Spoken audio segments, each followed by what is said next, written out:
Yes, ndugu mfuatiliaji wa Basil TV, tupo katika mwendelezo wa makala zetu za afya katika kipindi chetu pendwa cha The Medics. Na leo tupo na mgeni wetu mrembo kabisa kutoka Kenya. Tutakwenda kupiga story mbalimbali kuhusu experience ya udaktari na maisha ya kawaida. Leo hatuendi sana kuzungumzia magonjwa, tutakwenda tu kupiga story. Karibu daktari. Asante sana, nimefurahia kuwa hapa leo. Yes, tungependa ujitambulishe, wewe ni nani, umetokea wapi, na upo Dar es Salaam hapa, unafanya vitu gani? Karibu sana. Asante. Naitwa Cheryl Okumu. I'm doing my masters in clinical oncology at Muhimbili. I am a Kenyan in my blood and my everything, very proudly. I have been in Tanzania from September last year. Been an interesting experience. Kungangana na joto, but we're happy to be here. Yeah. Okay, that's nice. So means ilikuwa ni mara yako ya kwanza kuja Tanzania? Nilikuwa hapa before actually. My dad alikuwa anaishi huku many years back. I think when I was a child, maybe in class 3. I used to come and visit, but my first time in Dar es Salaam officially was last year. Oh, then kwa nini ukapenda kuja kusoma Tanzania na sio sehemu nyingine yoyote? Especially Muhimbili. That's a good question. Actually, nilikuwa nimeanza this program in Egypt. Yes. So last year I was in Egypt from January to July. I had started the clinical oncology program there. The program that I'm doing is offered in very limited countries in Africa, and Tanzania and Egypt was one of them. But like it was one of my prayer points, like Mungu anipatie mwelekezo, because I was struggling with the language barrier in Egypt. So I didn't even apply directly last year. Like it was a very late application. Nilikuwa nakuja kufuatilia like very often, because I did my application in August. By that time they had already picked the people for September. So ilikuwa Mungu. Honestly, it was only God that I was able to get the chance. I joined 3 weeks after people had started, but kwa neema yake I was able to catch up, and it's been a blessing kwa hapa. Okay, nikupongeze sana. Asante. Lakini sasa turudi nyuma. Unajua udaktari bwana, watu wengi wanaogopa sana kuwa madaktari kutokana na scenario za hospitali. Natamani kujua experience yako na passion yako na kazi ya udaktari. Okay. Medicine has been an interesting experience for me. Growing up, my dad pia ni daktari, so nilikuwa na grow up na hiyo surrounding ya things about medicine, like from what my dad alikuwa akifanya. My mom is also in the health sector, so I think since nikuwa mdogo primary nilikuwa nasema nataka kuwa daktari. I didn't have a good reason, but nilijua tu. Then cause also vile nilikuwa na perform shule, I got into medical school. Nimekuwa bookworm since I was a child, so nilikuwa napenda kusoma all the time. I managed to get into medical school, and I think in the beginning I was like, mbona nilijileta hapa. Then we used to do like anatomy first year, and like the cadavers, the reading, and I kept looking at my dad like, yani you went through this, ukaacha mimi mtoto wako ninge hapa. After knowing the experience. So it was a whole thing, but like once I got into it, it's not like kila kitu ilikuwa sawa, because I love medicine. It was smooth. It was really hard, to be honest. Especially I think the challenge with medicine is that you're not really sure about what you want to do. Like unajua just specialize, so you're doing everything. So maybe unaweza pitia surgery, you don't like surgery. Like I personally, surgery was never my thing. So like of course nikiwa kwa hiyo spaces I wasn't really like enjoying it. But there's some things I got exposed to nikiwa medical school that made me appreciate medicine. In my third year of medical school, I joined an organization that deals with mentorship of teenagers on sexual and reproductive health. So we're doing a lot of community projects, kuongelesha watoto wakiwa shuleni, and doing a lot of advocacy for menstrual and reproductive health. I became so passionate about that, and also community projects, and that's what reignited my fire for medicine, like medicine just beyond the corners of the hospital, like kuongelesha mgonjwa one-on-one, but kwenda kule nje in their community and talking to them about it. So I think those are the things that made me like enjoy and see the benefits of me being a doctor, not just kungojea nimalize medical school, but even as a student ni vipi naweza tumia knowledge yangu kusaidia watu wengine kuweza kubenefit from this thing. Yeah, unajua tunavyosema medicine kuna base sana, kuna upande wa hospitali na upande wa jamii. Ni kitu gani ambacho kilikusukuma wewe uwe community engaged sana pia ukiachana na kuwa engaged hospitali direct? Yeah, so ilikuwa your experience, because vile nilijoin your organization initially ilikuwa, it's called Respect. Walikuwa na recruit selected people, and I think vile nilikuwa third year there was a lot that was, tulikuwa na strike, so we had like some free time. So ku-apply ilikuwa ile kubahatisha, but then we went to the community, we went to this school, I remember this school in particular, and we were talking to the girls. It was a mixed school, but like nilikuwa section ya kuongelesha wasichana about matters of sexual and reproductive health. Now walikuwa really open about the things they're going through in terms of, you know, the things unachukua for granted, especially us as girls, things like menstrual health. Kuna wasichana kule nje hawajui anything about these things. They are using mattresses and they're using clothes for their periods because they can't afford pads.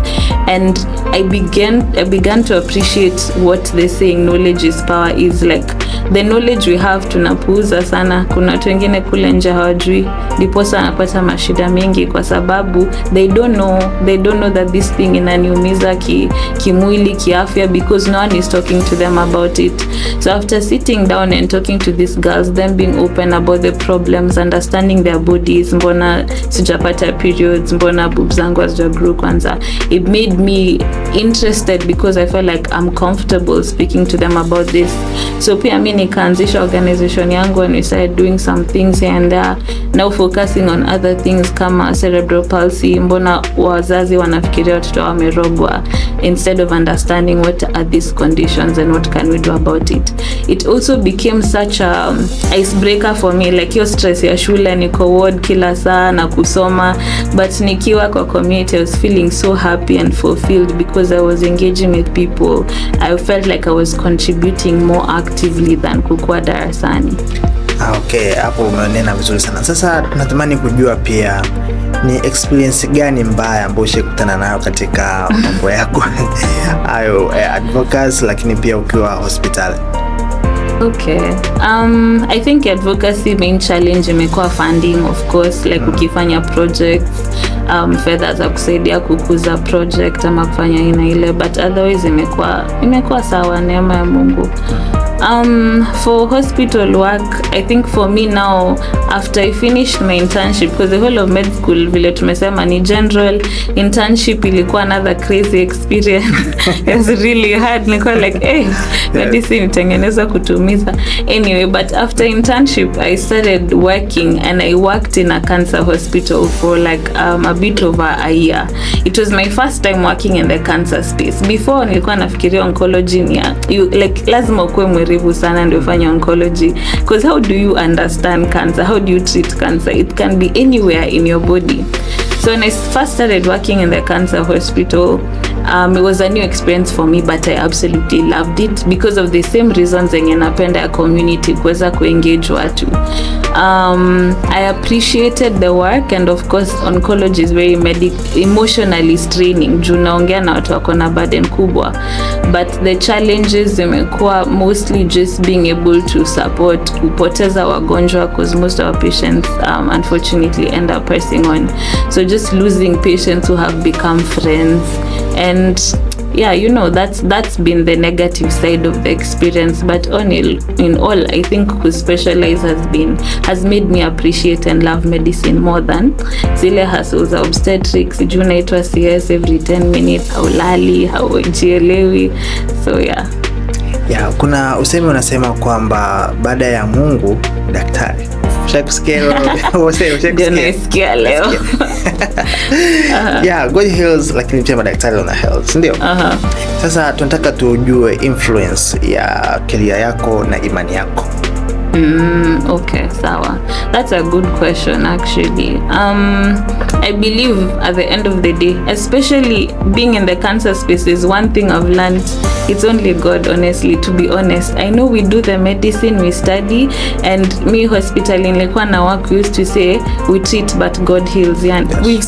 We've seen patients who we thought were not going to make it, and in ways you can't explain. It's not you, it's not because you gave this medicine, ama because you did what and what. It's only God. Yeah. So I believe in all spheres of life, whether in medicine, in whatever, financially, like, it's only by acknowledging that it's through God that all these things come to work. So me being in medicine as a doctor, Mungu ananitumia kama vessel. It's more than just me prescribing medicine or me signing off that I've seen 20 patients in a day. Is me being a vessel that God is glorified through my actions. So at the end of the day, if my patients are content with my services, not just because they've gotten better, but because they've understood their condition even just a bit more, for the glory of God. So at the end of the day, anainuliwa nionieko chini ndio inuliwe. I don't know if you know that verse, but yeah, I think that's how it intertwines for me. Like at the end of the day, there's so much I don't know, but there's so much I need to know. But because of His grace, ameniwezesha kuweza kusaidia, even if it's just a handful of people in my profession. Yeah. Oh, that's great. Lakini pia tukija katika maisha ya kawaida sasa, tunajua madaktari ni watu ambao wako busy sana. Yes, madaktari wa kiume, wa kike. Lakini na tukija katika upande mwingine wa maisha yetu ya kila siku, upande wa mahusiano, unadhani field au career yetu au career ya udaktari ina athari yote katika mahusiano, au kwa experience yako sasa? For sure, I think ni ngumu. It's possible. I think it's possible. I think in all things ni kujipanga, vile unajipanga. I know it's tough, especially doing masters here. I've experienced stress and workload like never in my life. Yes. I used to think, masters will be better. We've gone through undergraduate, until I stepped into Muhimbili and I'm reading Monday to Sunday. Yes. So it's a bit tough, but you know, for me, I'm not married, so it's not the same as someone who maybe has to balance with all that. Yes. But I do acknowledge the concept of just work-life balance. I think for me, being in medical school, one thing I've always appreciated is having friends or a circle outside, just being, you know, outside my group of people. So like in undergraduate, like for example, I'd be in medical school, but I had friends who are specifically non-medics. One of my best friends is a fashion designer. So being with her was such a stress reliever. Like she has nothing to do with medicine. So when I'm spending time with her, I am unwinding, because I know I don't have to be speaking. You know, you're with doctors and always conversation itakuja kwa medicine. Menda lunch lakini mnaongea juu ya wagonjwa ama juu ya shule. So just finding that balance has been helpful. I have quite a number of close friends who are in the non-medical field. Having constant communication, conversations with them imenisaidia kubalance. Plus finding things that excite you. Me, furaha yangu ni rahisi, chakula. So if I look for food, if I'm looking for food outside studies, then I'm breathing better, or just, you know, going for walks, such things. I think it's possible to balance. You just need to panga yourself vizuri. Yeah. Okay, sawa. Sasa tunajua kabisa medical school sometimes it's emotional draining. Sasa nataka kujua, sometimes uko unapata stress, mambo yaendi huku kunahitajika. Je, how do you cope with this? That's very true. My biggest support system is my mom, my parents, to be honest. Yes. But both of them very, very supportive. If there's one blessing God has given me above and beyond, is that I have very supportive parents.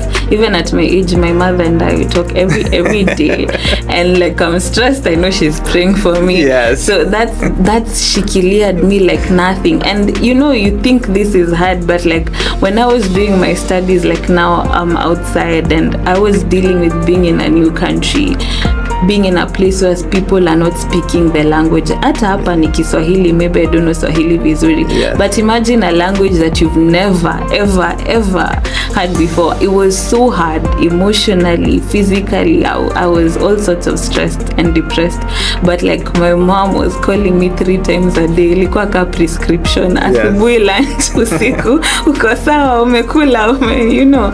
So that and the prayers, I know that they're praying for me, and just them being able to check up on me was biggest thing that helped me through. So I don't shikilia my stress by the way. Like if I'm feeling bogged down by life or what's happening, I always talk to her, or I talk to someone, I call. And like I said, I have a number of close friends who are non-medics. Nikiwa na stress, nipigie mojao, we'll just talk and laugh, and I'll be like, you know, there's life outside the stress I'm having right now. So I think that's one thing that huwa inanishikilia through. Okay, then why oncology and not another thing?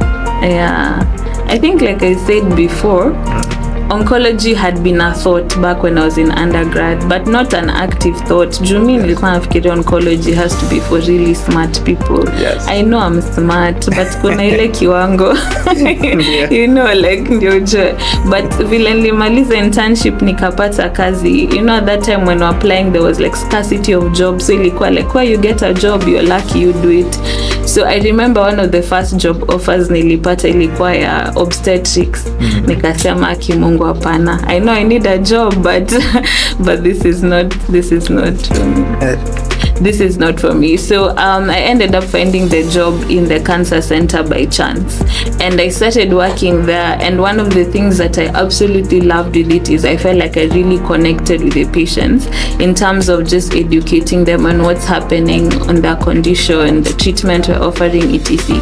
So I enjoyed it. And like some of the other specialties I did in internship undergraduate, I felt like I was just doing it as a job. This felt more intimate for me in terms of being able to offer more than just, you know, seeing a patient or prescribing medication. So I was so sure about oncology after a few months of working there. I was like, I found a place where I feel like ninaweza peana huduma kutoka kwa moyo. Yeah. Okay, hapo umenena vizuri kabisa. Sasa tunatamani tujue experience yako moja nzuri na mbaya kabisa ambayo umekutana nayo ukiwa katika majukumu yako kabla ya kuja kuendelea na masomo. Okay. Sawa, let me think. Okay, for the bad one, let me start with the bad one. I remember there's a patient I had who had a sarcoma tumor ya muscle kwa mkono, and she'd come for a checkup. She hadn't started any treatment, and it was a big mass, so alikuwa ameifunga na bandage ya white. So I wanted to see the wound because you must always inspect and see and how it is, like how big is it ulcerated. We're planning on referring her to a surgeon before we proceed. Juu haikuwa imeenea mahali popote. So I remember it was on Valentine's Day. It was on Valentine's Day last year because I was wearing red scrubs. Yes. And she opened the wound and it started bleeding, and it was bleeding like a tap. Like the whole floor was just filling with blood, and her daughter was panicking. She ran out, and I was there with the nurse, and we're trying to control it. We're putting bandage, you know, everything. And she was like trying to encourage her. Like initially she was talking coherently, and then I remember she vomited pink, and then she passed out. And I was like, I'm seeing this woman die right in front of my eyes. She bled so much, and I put her on the couch, and we're giving her medication, we're trying to resuscitate and revive her. And I was like, God, this woman cannot die here, because she was so stable, she was so okay. Like there's so much more. And I remember we were giving her fluids and everything, and you know, she made it. Like she came around. I promise you that is only God. She came around after all that bleeding. The floor was literally soaked with blood. Her HB was 10. and it never went below that. I was like waiting to say HbA4 or something, because she literally went unconscious because of the blood loss. But that was one of the scariest moments of my life personally, because I saw someone who was very stable shift very fast in a situation that was very hard to control. But we thank God that didn't end badly, but that was, I learned my lesson. Cancer tumors, expect the worst at all times. But yeah, we've seen quite a number of that. So that was one bad experience for me.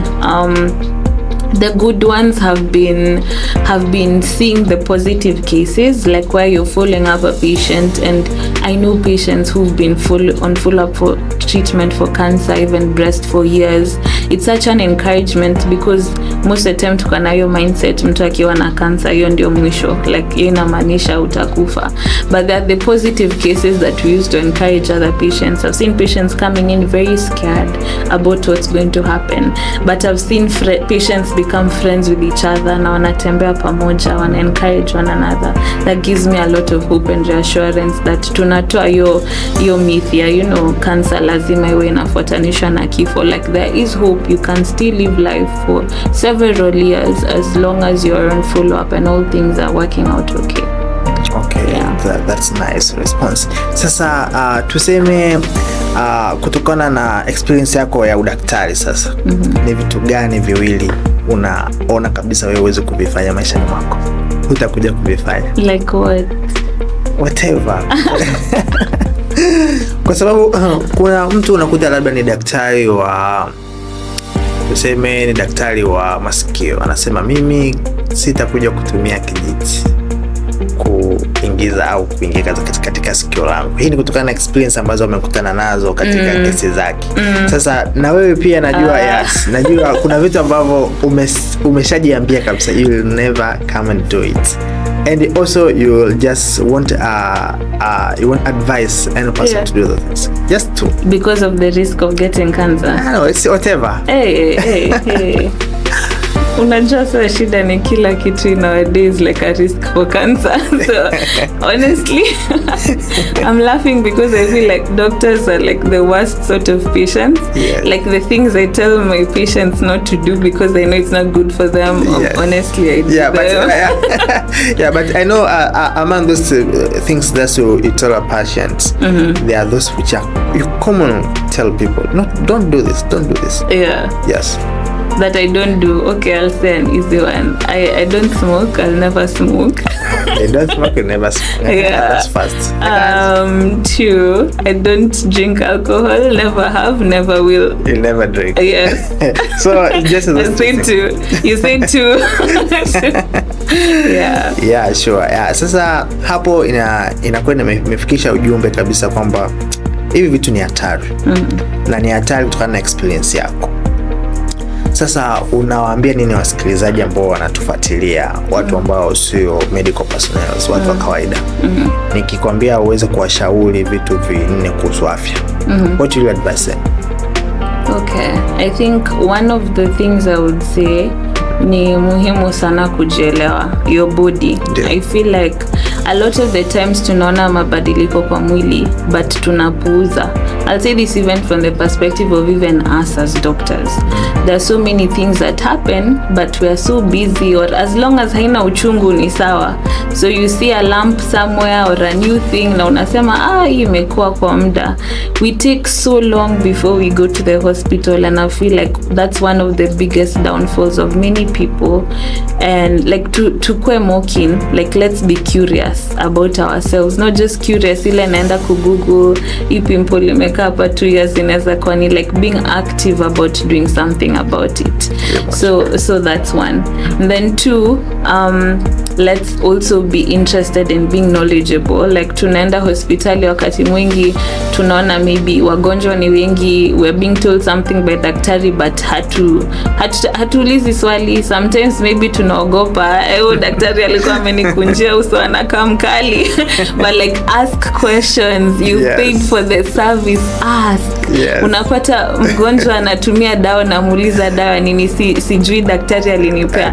Ni vizuri kuamini daktari wako, lakini jua, like that's one of my biggest messages actually, like be curious about your body and also have that knowledge about what's happening to you, whether you're on treatment or not, kama ni kitu ndogo au la, so that you're also like aware of what's taking place, what's being done, in case kitu ibadilike, unajua this is what was happening. That's the second one. The third is just being cautious about the things that we feed our bodies. I'm speaking to myself as well, so whoever has seen me eating bad things, please don't judge. Yeah, like just being careful about the things that you're consuming. We tend to be in stress situations when we get used to things like coffee, and we get used to soft drinks and junk food, because it's the easy way around. These things don't manifest problems hapa, they will come later, could be many years, but we don't want to get to that point. So just taking care of your body in terms of what you eat, and also just being intentional about things like exercise and being mobile. I'm really speaking to myself, but yes, that's the third thing. And then what else? The fourth thing,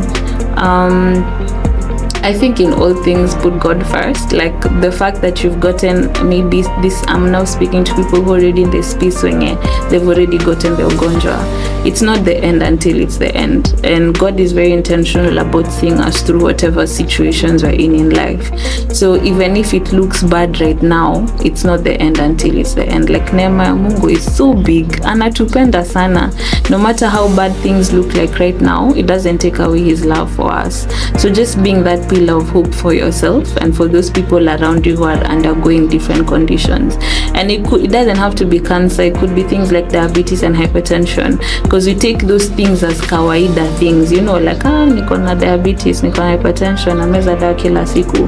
But there's some things that happen in there that people get stressed about, that's why they stop taking the medicine. But just being that pillar of hope kwa kila mgonjwa ambaye ako na any chronic medication ama treatment. Yeah, hiyo ni kwa watu wa mtaani. Vitu viliko kwa madaktari au watu ambao katika field ya afya. And then you check up my people. I'll count for you the number of doctors who actually take health screening seriously. We are jokers. We are the worst sort of patients. Yes. We don't do screening for anything. We barely take care of our bodies. We barely take care of what we eat, what we do. But screening seriously, like things like pap smear for women out there, like you know, just taking care of yourself. Like we take care of people so well, but we really fail to take care of ourselves. Yeah, so one thing ambayo umetufikishia ni kwamba we should take care of ourselves. Yes. That's perfect. Yeah, and work-life balance. I know stress. How do we deal with stress? That's the second thing. Like having positive stress relievers. I feel like in most of people, or like a lot of people in the medical space, they really tend to lean towards like let me call them bad stress relievers. Like you're stressed about exams, umemaliza mtihani, solution you want to binge drink. Like at the end of the day, you're dealing with a problem with another problem at the end of the day. So what are the good ways in which you can decompress that's not also detrimental to us in terms of our health and our general well-being? Yeah, nadhani vitu ambavyo umeshauri medical personnels, you also consider it to yourself. Yes.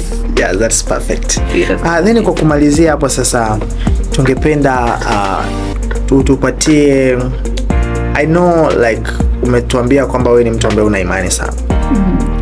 Sasa ukihusishanisha imani yako na ushauri tu wa kawaida, what can you advise someone ambaye anakutizama wewe kuhusu masuala ya imani? I think for me, everything about me being here this day, me being here in this space has been God. I've been intentional about being in the center of God's move. What that means is I want to do life with God. It's very hard, of course, to be like that, because most of the time tunataka kujiamulia kila kitu. We want to be like, okay, this is what I want to do kwa haraka. But I feel like dealing with God, you have to be really patient. You have to be really patient to hear him out. So sometimes you get an idea and you're so quick to start it because this sounds like a good idea. Like just taking a moment and pausing and like patiently waiting to hear from God.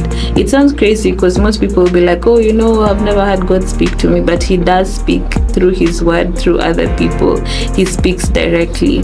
So I think one of the biggest lessons in my life that I learned from last year, from my transition from being in Egypt to moving to Dar es Salaam, to my experience here, I'm telling you, this program is the hardest thing I've experienced in my life. Like, it's very tough, but I kid you not, I have enjoyed every single day because of the grace of God. Yani, I've been seeing him like all the time. The people who I've made friends with, the place I'm staying, just the kind of energy I have around me, it's because of God's grace.